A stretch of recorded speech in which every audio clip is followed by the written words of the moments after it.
Thanks for watching. We appreciate you. Please subscribe.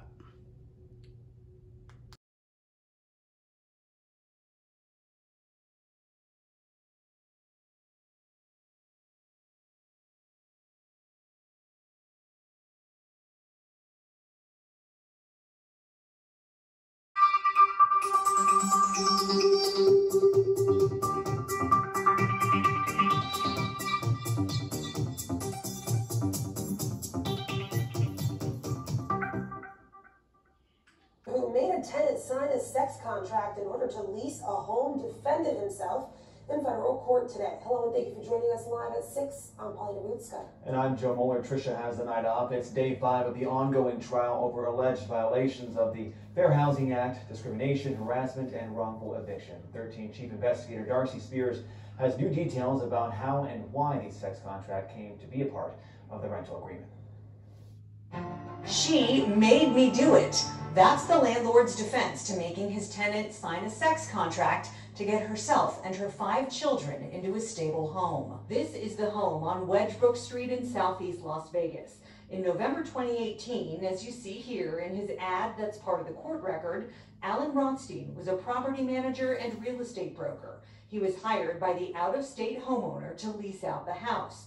When a single mother on Section 8, a federal housing help program, inquired about the property, Rothstein let her move in and pay out of her own pocket to fix it up to meet HUD standards.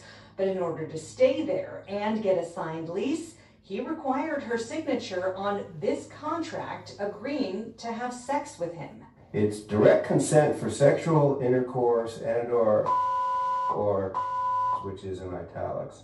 Who names a document that? In court records, Rothstein blames the tenant for the existence of the sex contract, saying he had to use it to protect himself. It says the respondents are not currently under the influence of any incapacitating intoxicant. Legal analyst Bruce Flammy. Nobody in their right mind would go to the trouble to draw up a contract like this is. In court records, Rothstein says he got the sex contract from the internet and says the purpose and effect are self-explanatory. But with respect to this document concerning basically extorted sex, there's a problem there. In court records, Rothstein claims the tenant was living in her car with her 5 kids when she sought the lease, and he felt bad for her, saying even though she had a terrible credit score, he decided she might be a good tenant if Section 8 was going to guarantee most of the rent. He goes on to claim that she stated she would do anything to secure the lease, and he took that to mean intercourse and sexual favors in lieu of monetary payment.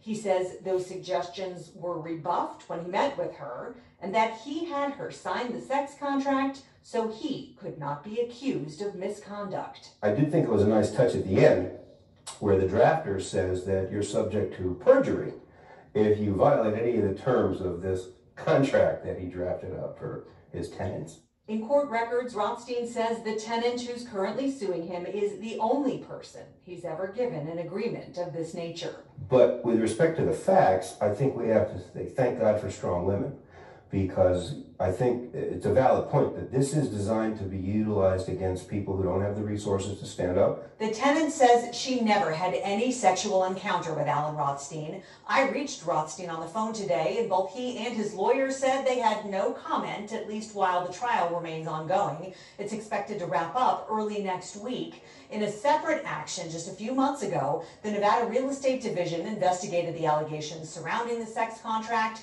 The state revoked Rothstein's broker and property manager licenses and fined him more than $94,000. Darcy Spears, 13 Investigate.